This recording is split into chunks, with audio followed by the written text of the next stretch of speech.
네, 오늘 4월 18일 사도행전 15장 1절부터 21절까지의 말씀입니다. 이번 시간과 다음 시간에 걸쳐서 사도행전 15장을 정리를 하게 되는데, 예루살렘 교회에서의 회의 내용이 이제 오늘 내용이고요. 21절까지. 그리고 22절부터는 이제 안디옥 교회 예루살렘 총회의 회의 내용을 보고하는 내용이 나와 있는데, 15장은 기독교의 역사 속에서 매우 중요한 장입니다. 그래서 회의 내용이 길기도 하죠. 한 장에 걸쳐서 회의 내용을 적고 있는 부분이 분량으로도 꽤나 중요하고, 그 다음에 터닝 포인트가 되는, 그러니까 유대교의 모습을 가지고 있었던 기존의 예루살렘 교회, 그러니까 여전히 예루살렘이라는 지역과 예루살렘 교회를 구성하고 있는 유대 중심에서 탈피해서 이제 세계 선교와 이방 선교로 본격적으로 사도행전 1장에서 예수님께서 복음을 이야기하실 때 땅끝까지 이르러 내 증인이 되라라고 하는 그 시작점이 어쩌면 15장이에요. 그 전까지는 이제 여러 가지 예루살렘 안에서의 문제들, 유대인들과 이방인들 간의 갈등들, 뭐 이런 부분들이 같이 산재해 있다면 이걸 이제 한번 정리해주고 이제 바울에게 힘을 실어주는, 그래서 이제 15장이 끝나고 나서는 급속도로 이방 선교로 모든 교회 체제가 재편되어지는 그 시작점이 이제 15장입니다. 그래서 이제 중요하고요. 간단하게 이제 내용을 좀 보면 이제 한 네 가지의, 오늘 큐티 본문은 한 네 가지의 단락으로 구성이 되어 있겠죠. 첫 번째는 1절에서 2절까지 안디옥 교회 안에서의 여러 가지 다툼들, 문제들이 있었고, 그 문제들을 가지고 3절부터 6절까지는 이제 예루살렘 교회가 논의를 시작합니다. 그리고 난 다음에 7절부터 11절까지는 그 논의에 대한 베드로의 주장, 그 다음에 13절부터 21절까지는 야고보의 주장, 그러니까 베드로의 주장과 야고보의 주장은 어떤 결론격을 내리죠. 예루살렘이 총회에서의. 그래서 우리가 계속 봤던 것처럼 사건 중심의 메시지는 1절부터 6절까지가 사건 중심의 메시지고, 직접적인 메시지는 또 베드로와 야고보를 통해서 성경이 우리에게 이제 이야기해 주고 있습니다. 베드로가 주장을 하죠. 사도행전 10장에 고넬료 사건을 다시 언급합니다. 이건 예루살렘 총회에서 대략 한 10여 년 전 일이에요. 10여 년 전 일, 고넬료 사건을 언급하면서 결론을 잘 내려줍니다. 11절에 주 예수의 은혜로 구원받는다라는 거예요. 할례를 통해서, 어떤 행함을 통해서, 유대교를 통해서, 율법을 통해서 구원받는 게 아니고, 구원은 오직 주 예수 그리스도를 믿는 믿음, 그리고 은혜, 율법이 아니라 은혜, 행위가 아니라 은혜라는 결론을 베드로가 잘 내려주고 있습니다. 또 야고보의 주장, 여러분, 야고보는 사실 12장 여기를 읽다가 야고보가 또 등장한 것에 대한 의문점을 좀 가질 필요가 있어요. 왜냐하면 야고보는 누구예요? 우리가 잘 알고 있는 야고보는 12장에 헤롯에 의해 죽었다고요. 이게 생각이 나야 돼요. 예루살렘 교회에 아주 중요했던, 어쩌면 예루살렘 교회의 초대 감독이기도 했던, 초대 담임 목사이기도 했던 이 야고보는 누구냐면 예수님의 형제 야고보예요. 그러니까 야고보는 예수님의 제자 야고보가 있고 예수님의 형제 야고보가 있어요. 그러면 야고보서는 누가 썼어요? 야고보서. 이 사람이 쓴 거예요. 야고보서는 예수님의 형제 야고보, 예수님의 제자 야고보는 12제자 중에 한 명이었던 요한의 형제였던 이 야고보는 12장에서 순교합니다. 근데 15장에 등장한 이 야고보는 예수님의 형제 야고보예요. 이 야고보가 구약을 인용을 이제 두 가지 크게 근거를 듭니다. 하나는 베드로의 말이 옳다라는 거예요. 여러분 14절에 보면 시므온이 등장합니다. 시므온. 하나님이 처음으로 이방인 중에서 자기의 이름을 위할 백성을 취하시려고 그들을 돌보신 것을 시므온이 말하였으니, 이 시므온은 누구예요? 이 시므온은 시몬 베드로를 얘기해. 시몬. 그러니까 시몬이라는 이름의 히브리식 이름이 시므온입니다. 시므온. 그러니까 베드로는 헬라식 이름이에요.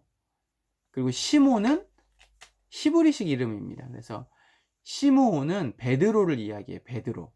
또 다른 사람이 아니라 베드로. 그래서 시므온이 말하였으니 이것은 선지자의 말씀이 이와 일치하도다 라는 거예요.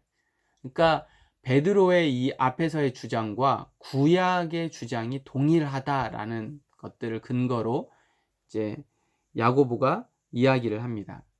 그래서 결론을 어떻게 내려요? 19절에 이방인 중에서 하나님께로 돌아오는 자들을 괴롭게 하지 말라. 그러니까 할례를 받아야 된다. 유대 율법과 유대주의적인 전통들을 강요해서 그 이방인들을 괴롭게 하지 말라. 그러니까 할례가 구원을 받는 근거가 아니다라고 이야기를 하고, 그 다음에 이제 또 하나 20절에 보면 다만 우상의 더러운 것, 음행, 목매어 죽인 것과 피를 멀리하라고 편지하는 게 옳다라는 건, 당시에 예를 들면 이런 거 아니겠어요? 유대인들에게는 관습적으로 습관적으로 할례와 율법을 중요하게 여겼어요. 반면에 이방인들에게는 당시의 문화나 배경 때문에 습관적으로 우상의 더러운 것, 예를 들면 이제 우상에게 제사 드리고 난 다음에 나오는 음식이라든지, 당시의 우상이라고 하는 건 뭐예요? 그리스 문화나 로마 문화 속에서 나오는 우상과 같은 거예요. 그러니까 헬라 철학이나 문화는 상당히 그리스적인 것, 로마적인 것은 우리가 알고 있는 것처럼 다양한 신들이 너무 많아요. 신들이 너무 많아가지고 그 안에서 끊임없이 우상 숭배하고, 그들의 사고 방식 속에서는 그리스 문화를 가지고 있기 때문에 다양한 우상을 숭배하는 부분들이 아주 만연해 있었단 말이죠. 그래서 그 우상을 멀리하라고 하는 것, 우상의 더러운 것, 그 다음에 음행이라는 것은 당시에 동일해요. 그리스 문화 속에서 아주, 여러분 그리스에 보면 신들이 아주 성적으로 문란한 모습들을 보인단 말이죠. 이게 당시에 이방인들에게 아주 만연되어 있었던 거예요. 그리고 목매어 죽인 것, 피를 멀리하라는 것, 이게 이제 이방인들의 관습인 거죠. 그래서 이것들도 너희가 멀리해라 라는 이야기를 하고 있습니다. 이 15장은 처음에 제가 서두에서 이야기했던 것처럼 유대교에서 기독교로, 그러니까 율법에서 예수님의 말씀으로, 율법에서 복음으로 이제 전환되어지는 아주 터닝 포인트가 되고요. 유대교의 잔재를 해결하고 이제 기독교로 이어지는, 또 지역적으로 이야기하면 유대교의 영향권에 있었던, 예를 들면 수리아나 1차 전도여행을 갔다 왔던 그 밤빌리아나 이 지역, 소아시아 지역에서 이제 어디로 넘어가요? 마게도니아나 고린도나 아가야 지방으로, 유럽 지방으로 넘어가는 이 토대가 되고, 베드로 중심에서 바울 중심으로 또 넘어가는 터닝 포인트가 또 되어집니다. 그래서 15장은 또 중요하고요. 또 15장이 우리에게 이야기하고 있는 것 중에 하나는 율법이 잘못된 부분이 있습니다. 그러나 율법이 완전히 잘못됐다기보다 예수님께서 내가 율법을 폐하러 온 게 아니고 완성시키러 오셨다라고 하신 거잖아요. 그래서 율법이 어쨌든 완성점이 또 되기도 합니다. 그러니까 이제 제대로 해석을 하는 거죠. 율법에 대해서. 그래서 할례나 이런 어쨌든 할례나 이런 단편적인 율법의 해석이 아니라 율법 전체가 구약과, 오늘 말씀해 보면 14절 15절에 선지자들의 말씀이 이와 일치하도다. 그러니까 율법이 복음과 완전히 다른 게 아니에요.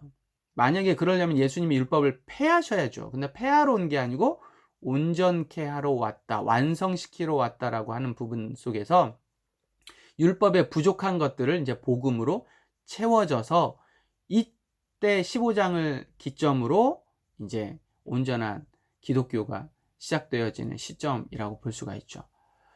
간단하게 적용을 해보면 우리 안에도 여전히 말씀 외에 다른 부분들이 있습니다. 말씀 외에 다른 부분들. 우리가 유대인들이 그랬던 것처럼 어떤 성장 배경이랄지, 예를 들면 내가 가지고 영향받았던 어떤 지식이랄지, 세상적인 것들이랄지, 때로는 이게 부가 될 수도 있고, 공부가 될 수도 있고, 지식이 될 수도 있고, 여러 가지 많은 말씀 외에 내가 영향받았던 그 어떤 것이 신앙에 영향을 주기도 해요. 그래서 여러분 곰곰이 잘 생각해 보고 이 갈등 속에서 우리는 뭘 택해야 돼요? 말씀을 택해야 됩니다. 이 갈등 속에서 우리는 예수님을 택할 수 있어야 돼요. 그래서 유대주의자들이 가졌던 오류들, 오늘날도 동일하게 우리도 가질 수 있다는 생각들 여러분 하면서 다시 한번 예수 중심, 은혜 중심, 말씀 중심으로 돌아가는 우리 모두가 되기를 주의 이름으로 부탁드립니다. 자, 이번 한 주도 수고했고 주말도 또 다시 한번 힘차게 갑시다! 아, 이거 버벅대.